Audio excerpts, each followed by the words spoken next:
Welcome to the Finding the Magic podcast, where books come alive. I'm Tricia Copeland, a fiction author and host of this show. If you love books, finding great reads, and hearing about the story behind the story directly from the authors, this is the place for you. Whether you like fantasy, science fiction, dystopian, or romance titles, I think you'll find something to love in my playlist. Listen in to discover something magical about a book or two today.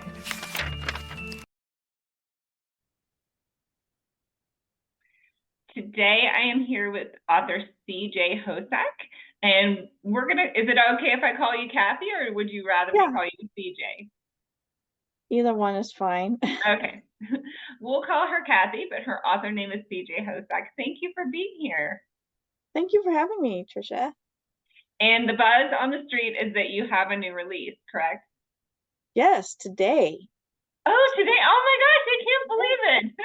I feel so special. Awesome. March 19th, 2024. Is this your first book? Yes. Oh, even double kudos. Congratulations to you. Yeah, this is my debut. So how is it feeling today? Weird. Sort of like giving birth, letting your baby go into the world. Yes, you're out there, you're raw for everyone to discover, right? Letting it go. Although I had to let it go when you finished it. You know, when you finish that, you finally turn it in, you have to like let it go. Well, the beauty of ebooks though, right? If you find something you want to change, it's just a keystroke away. Yeah, well, my publisher will have to do that, but yeah, hopefully. A few keystrokes away, we'll say. Yeah. So are you traditionally published or indie published? Indie. Okay. Fun. And I know your fantasy. Is it young adult fantasy? It is. I know everybody is these days. I mean, that's what I mostly read, and that's what I mostly write, but not everybody. It just seems like every post I see is young adult, young adult. I'm like, oh. Well, probably because that's what you're paying attention to, and Facebook is paying attention to you too. That could be, yeah.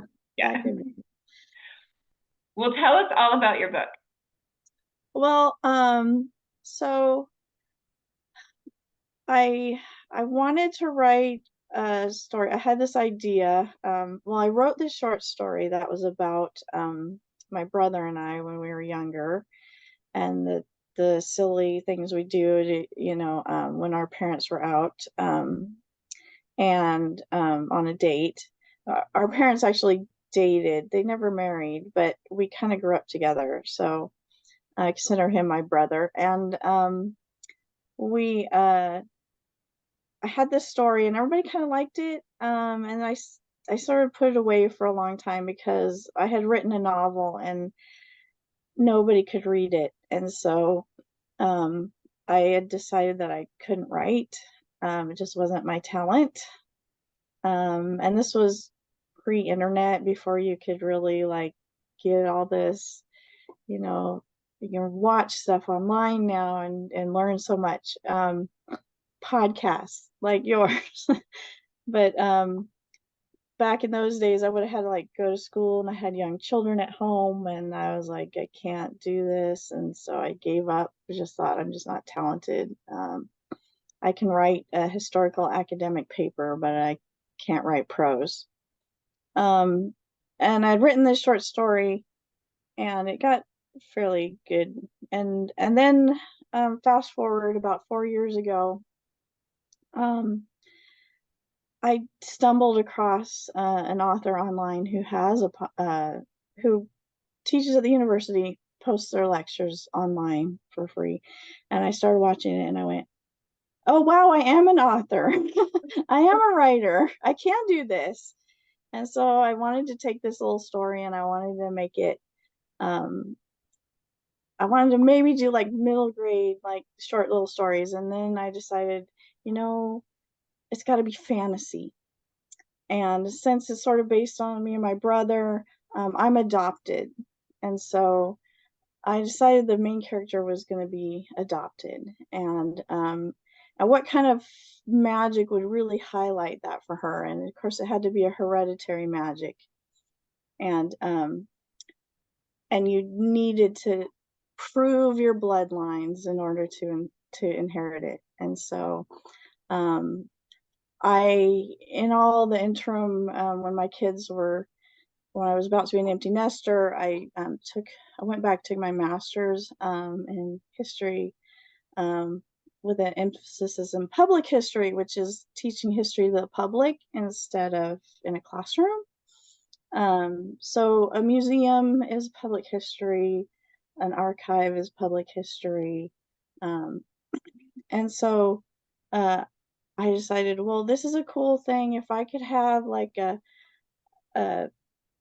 a building that's like a library slash archive slash museum that holds all the family history information, and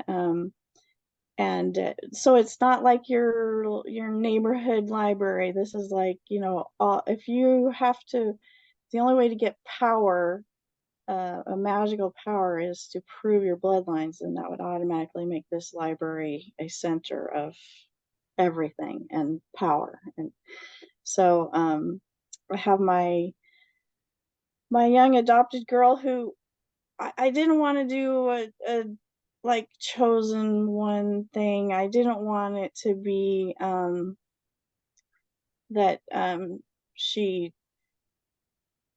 was an orphan or something like that. I really wanted to ground it in, she has an adopted family that love her and care about her, and it's not that she's not loved, it's that everyone around her, she's surrounded in her community. Now, granted, her little community isn't a sample of the whole world, and she doesn't really recognize this, but she's surrounded in this community by people who do magic, and she feels, when you're adopted, um, even though you're loved and told you were wanted and all those things, there's still this disconnect. Like, you don't feel quite like you belong.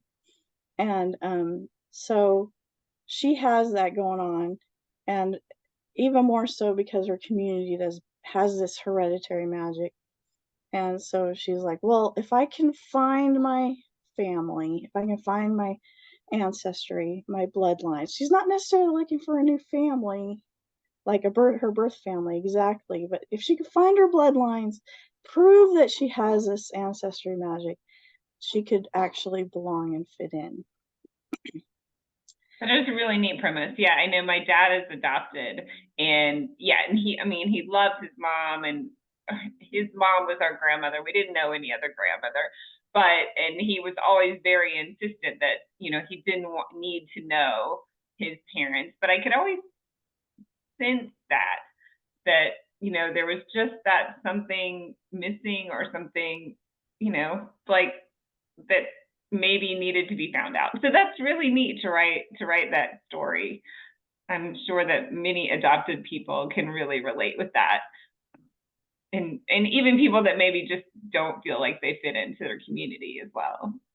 Yeah, exactly. One of my writing community friends, he was saying, well, I just don't feel like I fit in my family. I feel like my whole family, even though I'm their blood, I don't necessarily feel like I fit with them. Everybody else is kind of like this and I'm kind of like that. And so I'm hoping, yeah, that it'll resonate with anybody who feels like, has a difficulty with feeling like they belong. So yeah, and that can transfer to so many different situations. It might transfer to school, or being on a team, or feeling left out in lots of different situations, especially as a young adult. I think we all have those feelings from time to time, whether it's based on personality or based on, I don't like the color blue and you do, or whatever. Obviously that's a simplified version. I shouldn't even make that comparison, but neat. So what is your character's name? her name is Ren. It's a shortening of my name. I'm actually Catherine. So her name is Ren, and at the opening of the novel, her mother brings her to meet the guy she's dating, and he has two boys. And just like in real life, my real life. And yeah, she gets really connected with them, and they help her along her the one brother, um, who I patterned after my brother, who's I'm really close to. He little bit of a rebel and a little bit of a, and he's like, you should, because her mother tells her, you don't need to find your family history in library, you don't need to have that kind of magic to be special, or, to be fit in. And there are other ways, magic isn't everything, that you can have fantastic talents. You don't need to have that. But he convinces her that she has an opportunity to, someone comes to the library and he's taking on students, a researcher, and he's taking on students, and she has an opportunity to apply for it. And she does it behind her mother's back. Okay, this story is sounding very familiar. Did you write like a short story that was very similar to this in an anthology? Mm-mm. No, No. okay. Maybe I wrote a story in an anthology that was about magic in books. And Mm-hmm. there was in one of the short stories I read in that anthology, it was about this depository of books, and the girl had to get some information in the depository, so she decided to work there so she would have access to all of this. But then, she steps across the line and gets in trouble because you're not really supposed to be reading the books if you're working there. Anyway, sounded very similar. What is the name of your book? It's called The Slayer's Magic. That's because I know I went through, it took me a long time to come up with a title for this. I was sort of hoping someone would come along and change it at some point. But the Slayer refers to the Dragon Slayer, and it's his magic that is being inherited by everyone. Okay. And so, but does she, maybe this is a spoiler and you can't tell us, does she inherit the same magic as everyone around her, or is she different magic? We don't know that. That we'll have to see. Okay. This is going to be a trilogy, so that will unfold as we go. So you finished the first book, and are you already working on the second book? I wrote the first book in 2020. Okay. In a month and a half, and then I started pitching it. But while I was pitching it, I wrote book 2 and 3. Oh, good. And then when I finally found an editor, a publisher who wanted it last year, he looked at it and recognized a problem that I knew was in the book. The first book I wrote was very middle grade, and the books 2 and 3 were YA, and there wasn't really that much time in between the two. So he's like, you really need to age this up. And so I completely rewrote it from scratch last year. Oh, that's big.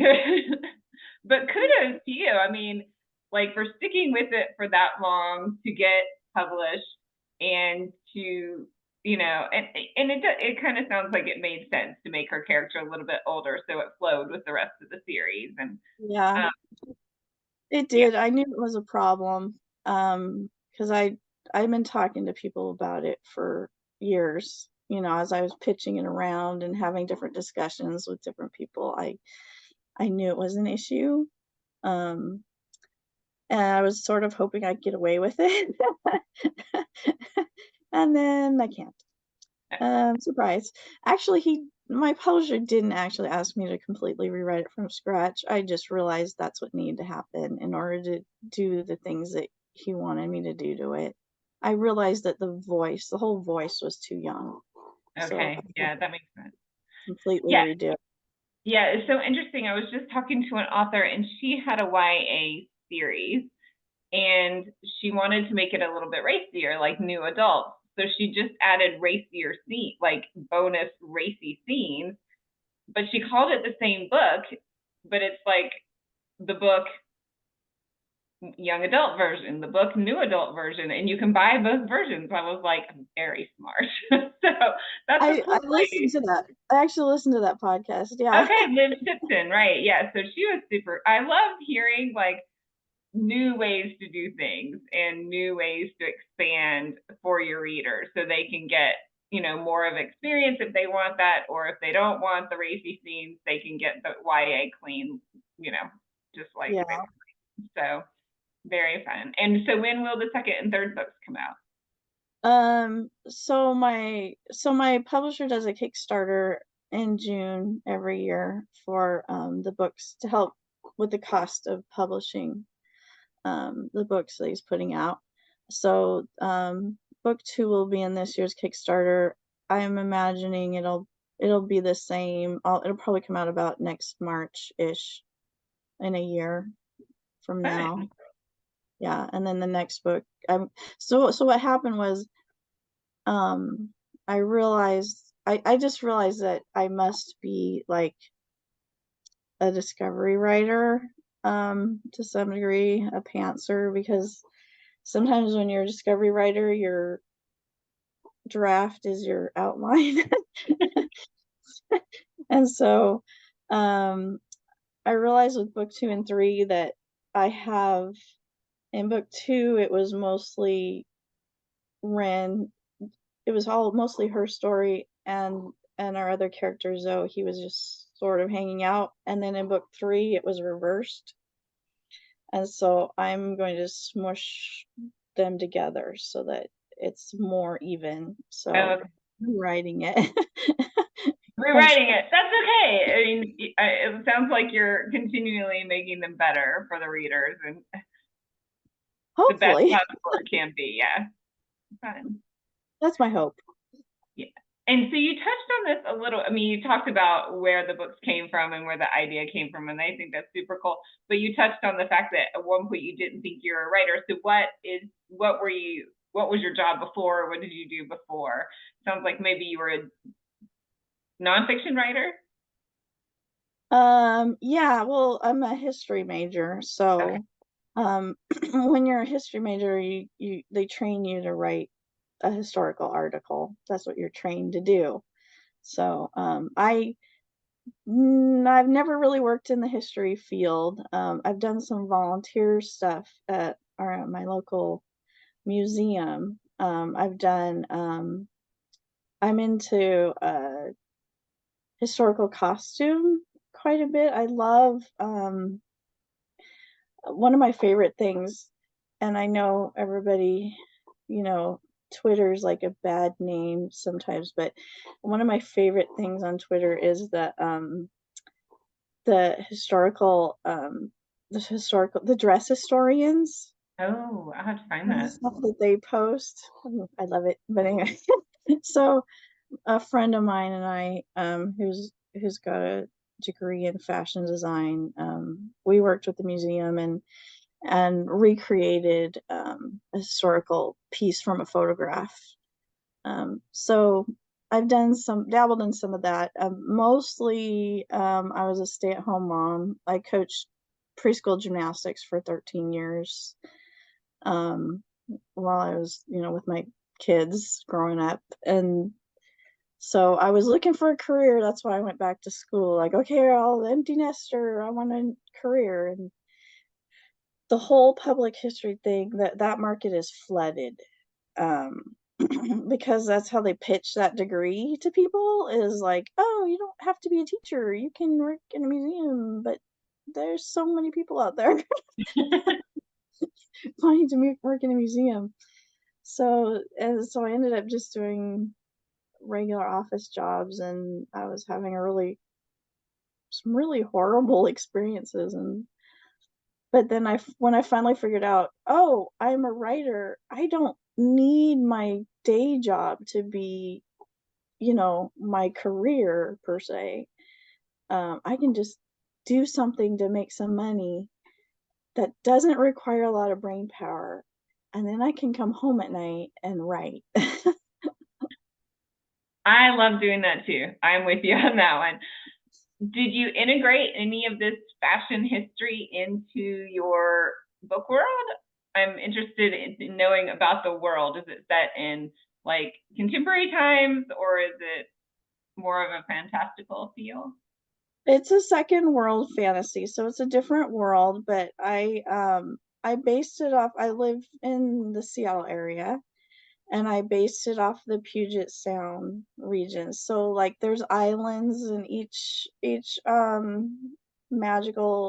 house, ancestral house, lives on a different island. Okay. It's sort of like the San Juan Islands in my mind. It's not super fantastical. I try to put in a lot of the pine trees and the water and the the things that I know. And the dress, like for the guys, it's more late 18th century, Okay. with the waistcoats and the long jack coats that are embroidered. And for the girls, it's more late, not quite Victorian, but later in the 19th century. I kind of mixed it up. I just like those silhouettes a lot. So, uh, Fun. And so I'm assuming there's no technology. There's no cell phones or computers. We're kind of like more like 1900s type technology still. yeah. It sort of varies because when I was trying to, and I'm not super great at this, but I was trying to think, well, if you have magic that does fire, would you really develop certain technologies if you could have it at your fingertips, And so the technology for like the library and preserving um the documents and the books and things like that, like it's very almost modern because they deal in temperature control, and they deal with, because if that's their focus, that's where they're going to make advancements. It's heated by convection, so heated water run beneath the floors, it's so um some things yes, some things no, they don't, So, like, well, yeah, that makes total sense. I mean, if that's where their power comes from and that's what's most important to them, they're going to develop technology around how to protect all that. So, yeah, and if you can just make fire and build a build a right. fire and heat your water, then you don't need like an electric cooktop stove or a microwave or anything like that. So, Yeah, and there's a travel magic, so you can travel using magic. So you wouldn't necessarily have come up with like cars and that sort of thing. So they do use horses and carriages and stuff for those who don't, have the magic. But you can also, if you hire someone to take you somewhere, with travel magic. So yeah, that's what I was wondering. Okay, so you have the different. Is there an unlimited number of ancestral lines, or do you have a certain number that there's 12. there's 12? Okay, and then does every line have? You said it's a different kind of magic, so they can do different. They have different powers. Like maybe one has fire and one has travel. And do you have you? Yeah, Yeah, tell me about that. each house has one. Okay. So, and then when you so you have one from each parent. Okay. You inherit one magic from your mother and in her main house. So if it's a mother, then it's her magic that came from her mother. So it's the matriarchal line. And and then you have one from your father, which would be the patriarchal side. So whatever his father's magic was. So you have one from each. And if you're a girl, then you will pass on the Okay. mother's. And if you're a boy, then you'll pass on the father's. Okay. But it's okay for them to marry people from different lines, so that's not forbidden or anything. Yes. Okay. The only thing's forbidden is to marry within your same house, Okay. within Oh, your so inbreeding. oh, well, yeah. But you can Hmm. marry somebody from a different family that's your same line, right? Does that make sense? Um, yeah, I haven't really thought about that, but I have it so that you don't do that. Okay. Yeah. So That's you so want to do interesting. someone from different. Yeah, and this your book theme all about magic fits very much in with my Finding the Magic podcast, and your main character is finding her magic, so that's super Yeah. cool. Yeah, so I have a series called the Kingdom Journals, and in that series, the witches are granted power through ancestral lines, just through their family lines. But there's four lines that were created by the four of the different archangels. So one has like wisdom, and one is truth, and one is light, and one is, I don't remember what the other ones, but there's four of them, and that determines like what your major like abilities are too. So kind of similar, but you developed it a little bit more than I did. So very cool. Yeah, I sort of had to in order to like have the full family history thing where you would like do research and figure out, where it goes. And I drew a lot of family history trees using this magic to try to figure out how that would work. And are you going to end up putting those in the book, or did you put those in the book once she finds out, or that would be cool I too. wanted to. I'm like, because one of the issues I had in beta reads was people wrapping their brains around this. Um, the biggest struggle that everyone had was uh, so my main character Ren, um, her mother was married previously and had a son, and then they divorced, and then she married again, and they adopted Ren, and they separated, and then she's dating another guy, and people cannot wrap their brains around this. I don't know why. And so one of the things I thought is I don't need a magical map. I need a family tree. Right, yeah. That would be well, and you could always do this like family tree as like a bonus thing for your readers. Like, once you've read it, here is your bonus, or follow or put it on your website somewhere, follow the family tree so you can figure. But okay, so Rin has to find out. Does she have to find out who her mother and her father are to get this magic, or just her mother, where the magic is being passed down? um, I mean, if you only find one side, her best friend is adopted too, and her mother is actually the curator of the library. She holds a lot of power, um, and she did the research and only found one side, so she Okay. only gets one of the magics. So if you don't find both, then you only get one. Okay, but it would be okay if she only found her dad's, because she's a female and it's handed down from the mother. But if she only finds her dad's, then she would just have her dad's magic, correct? Yeah. Mhm. I'm getting the magical system little by little here. I know it's a little complicated, and everyone's like, "Oh, you really need to explain how this all works," and I'm like, "I really don't want to info dump." So my book has epigraphs at the beginning of each chapter, which hopefully fills all these little things in for Okay, everybody. interesting. Via Yeah. epigraph. Sorry, not remembering what that means.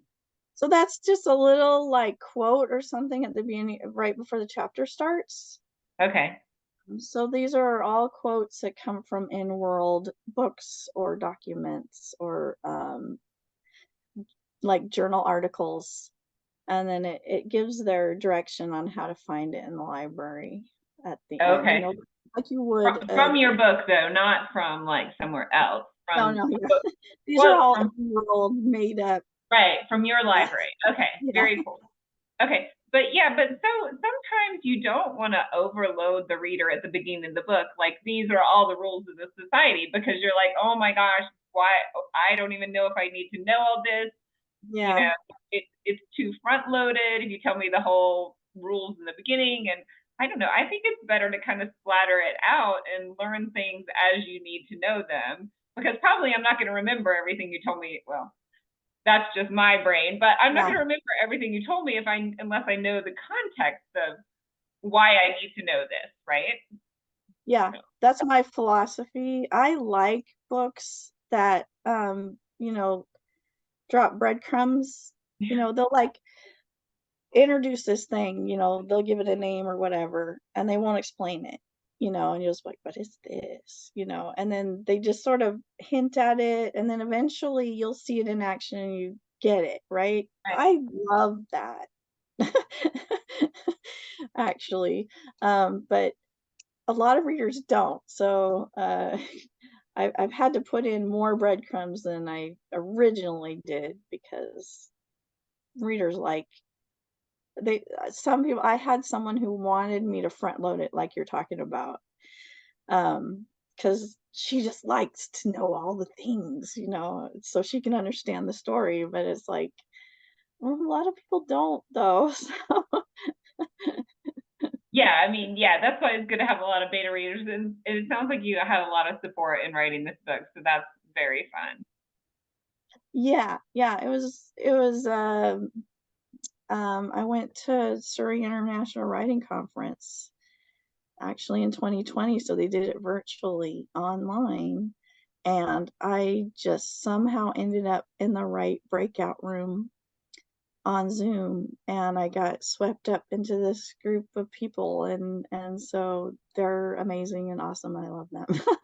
That's very cool. That's great that how that happens organically. Yeah, definitely in 2020. Well, I started this podcast in 2020 because I was like, I need to talk to my author people, and this is Yeah. a good way to talk to them, right? And then like let everybody know about them. So I love connecting with authors and learning about their process and their characters and their worlds, and yeah, and it's just so fun to have that support and that camaraderie and just hear about all the different like creative ways that people think up stories and write. And yeah, so, Well, so and when what you're is next for you if these three books are written? Are you like thinking of another series or nearly written, I guess I should say? originally I was thinking of writing an adult book that's like the same time period, but you actually see it from the adult's perspective instead of the kids. I'm not sure if I need to do that anymore the way that it's been rewritten. I don't have a lot of people talk about, they get these ideas when they're in the middle of something and they want to like they get pulled towards that. I haven't had that. I will definitely write more. This is me. I've found my people in my place. But I'm not sure what's gonna come after this series yet. We'll see. My brother is also a writer, and he wants to write something in my world, actually. Oh, So, cool. um, that might be coming down, and we want to collaborate on something too. So, that might be what be next is we want to collaborate on something in my world too. So, yeah. Fun. Yeah, it's great to expand the worlds like that and get in other influences with other characters. And that made me think. Now I'm going to round back to you talking about being a pantser and your draft being your outline. So when you started, I guess you said you had three books written. So did you know where you wanted to end or what her final, the final finale wanted to be, and then you filled in all the different stages, or did you have an idea more of what stages you wanted to go to and then figured out the ending? I knew where I wanted to end. I knew how I wanted it to end. Um, in the end, all three. I had some vague things that I scenes and things in my mind that I wanted to hit. It wasn't until I started writing the next book that it would like come together, like, oh, okay, that's this and this, and trying to figure out how to make, you want something to happen, is like, how do I make that happen? Yeah. How in the world building, because if the world building is like this, then it would be too easy, so how to make it so that it works. And I felt, when I was writing, getting towards the end of one book, then I would start to have ideas for the next book. Fun. Yeah. I always go back and re-listen to or reread my books right before I write the next one. So yeah. Yeah, And sorry, go ahead. that's what I'm doing right now. I'm rereading book 2 and 3 that are my original drafts, and I'm going, oh yeah, we're going a totally different direction. Well, not totally. It's still similar. It's like my rewrite for this. I mean, the theme's the same. Where I landed is the same. It's just how we get there is very different. So Well, kudos to you for going through that process. And now I lost my other train of thought, but that's okay. I'm sorry.